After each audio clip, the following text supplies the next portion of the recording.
All right. With that said, I'm going to do something we've actually never done on the Sean Chandler podcast before. We've got a breaking story that to kind of give a preface some of this stuff. I live in Central Texas. I walk my kids to school right over there. I have no sources. I don't know anybody.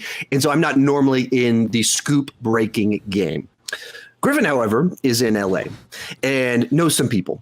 And, earlier today was talking to Dan Stevens on the phone and was talking to Kenneth Brown a couple weeks. Like, he knows people, his connections through some of his stuff. I'm not that important, guys. He's being very generous and kind. But so he has actual connections, knows people that knows things. And so he recently heard some information about The Flash, about Michael Keaton, that is very relevant to stories that are very loudly being proclaimed out recently. It's a huge update that changes your perspective on the story. To be clear on this is coming from an actual source, someone that he's spoken to. Yeah. But it's from one source. It's not confirmed by a second source. To give perspective, this isn't rumor mill. This wasn't he got on Reddit and read something. This is a person that he knows. And this is a person that would know things. He's told me who it is, and this person would know stuff. So, Griffin, with that preface on this, if you could go ahead and tell us your scoop on The Flash and Michael Keaton. Yeah, so I mean, like with anytime someone mentions information like this, you got to preface it by saying, like, look, this is only coming to me from one source. The way the industry works, things could change. This could be the state of it. This week, and then next week they'd say, you know what, we don't really want to go this direction. So, like, take all of this, just think about it, contemplate on it. They're trying to work to make it happen, but it doesn't mean it will happen. Just so you all know, this is the source that revealed to me the third act of Wonder Woman, like a year before the film came out. So I knew all about Ares, David Thewlis's turn as Ares and whatnot before that was even going to happen in the film. So it's like, I trust this person immensely. So basically what they told me was that the Keaton stuff is 100% true. It's 100% in the works, which I don't think any of us were really doubting, but it's nice to get that, confirmation from someone that, actually knows about it. His role in Flashpoint is just going to be a cameo.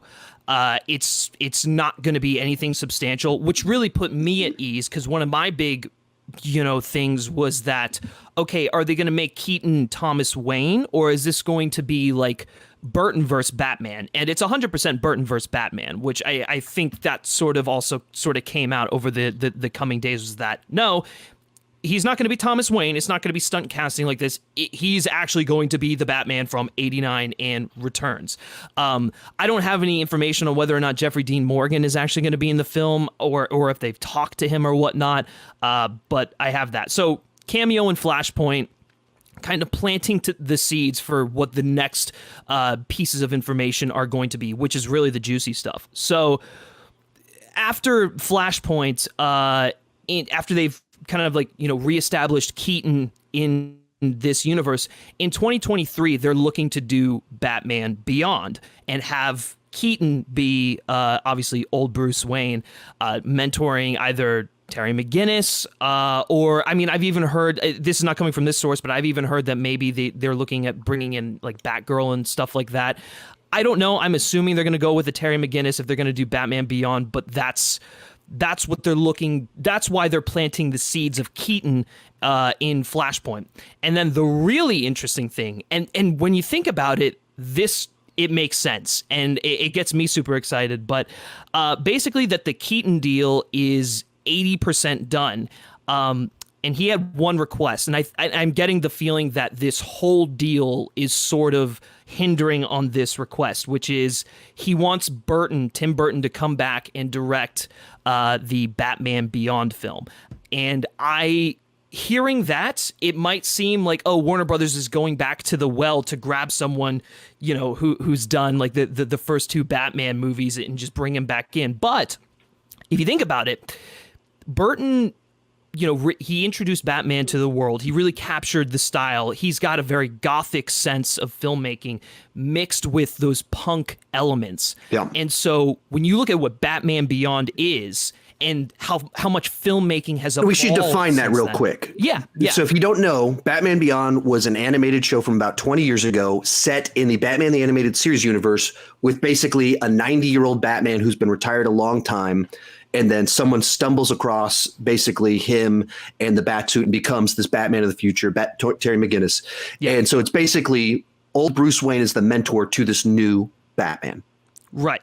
And so that's sort of what they're looking at. So Batman Beyond is very much in their mind right now. And truthfully, I think it makes sense in the way that I'm sort of I can't speak. The way I'm sort of interpreting it is that it's, and this is not coming from the source or what anything. This is sort of just me kind of piecing things together.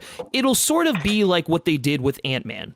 So Scott Lang became Ant-Man, but Hank Pym and his legacy and the adventures he went on are still very much in the consciousness of those films. And so we already have 2 Burton Batman films. And I'm assuming that he went on more adventures since then. So you take that into account and you incorporate it into a Batman Beyond movie. You have Terry McGinnis or whoever be the new Batman, and you work them into Justice League, just like you worked in Scott Lang into the Avengers and whatnot. Granted, that's just sort of my interpretation of it. I don't know how far stylistically they're going to go with Batman Beyond and all stuff like that, but the concept of Batman Beyond is very much on the forefront of their minds, and bringing back Burton is sort of like it's kind of like the deal sort of depends on that, whether or not Keaton really wants to come back for this. And I think it makes sense. Keaton wants to reteam with the Master to explore a character that's significantly evolved since the last time we saw him. And we're not counting, the Nolan stuff, the Schumacher stuff. Since the last time we saw Keaton as Batman in Batman Returns, a lot has happened. And I think the 2 of them reteaming to explore the legacy of this character and how he can act as a mentor figure going forward, that's exciting to me. And I think Michael Keaton as an aging Bruce Wayne also is very, very exciting as well. So this is the stuff that I have. Granted, it's not 100% confirmed, obviously, but it's coming to me from a source that I trust. And again, revealed to me the 3rd act of Wonder Woman a year in advance. So I don't know. That's sort of where I'm going with that.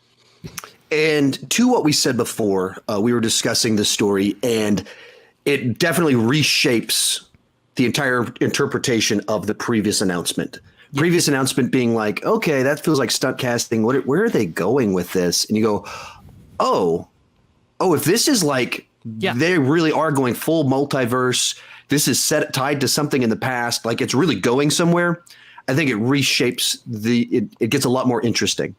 Feels less stunt casty and feels more like it feels like they have a plan. Yeah, yes, absolutely. No, I completely agree. I am really curious to see if they're going to get Burton back. Like the only thing that makes me a little trepid about this is that Burton has not had a really solid hit in God, oh my God, I don't even know how in years since I'll say since Frankenweenie. I think Frankenweenie was like the last really solid film that he did. So that gets me a little concerned. But if he's going back into a universe and exploring a character that he's already really familiar with and whatnot, that I could see it working. So I don't know. And again, his style just fits perfectly with Batman Beyond. I think we have to kind of eliminate the fact that it's going to be a direct translation of the animated series. Batman Beyond takes place like 20 years after Bruce Wayne is finished being Batman. And it's really cyberpunk. It's like Batman in a Blade Runner universe. I don't think we can expect that, but the thematics and the the stories and basically the core of that movie, the series, the heart of that series, I think is what we can probably expect from a Batman Beyond adaptation. Yeah. So once again, to very clearly repeat this is not confirmed this is, he has a real source that knows actual things that are going on behind the scenes. hasn't been confirmed by a second person, but the person that told him this is someone that told him the end of Wonder Woman a year before the movie came out. So this is someone that knows things, someone that does have a high position that would be privy to this information. And so this is something that is in the works behind the scenes that could potentially happen. Yeah. And so first time we've ever had kind of one of these original exclusive stories. A lot of fun. Yeah, I'm very I'm very nervous just putting myself out there. So, but it was, I don't know. I talked with them and I was like, is this okay? And they're just like, yeah, go for it. So that was my fear too. I was like, I don't know how this stuff works. I don't want to get myself in trouble. I start getting emails from Warner Brothers and they're just like, oh, you're on our shit list now. And I'm like, okay. I mean, especially because it's not a done deal. So they probably don't want this stuff getting out there. But anyways.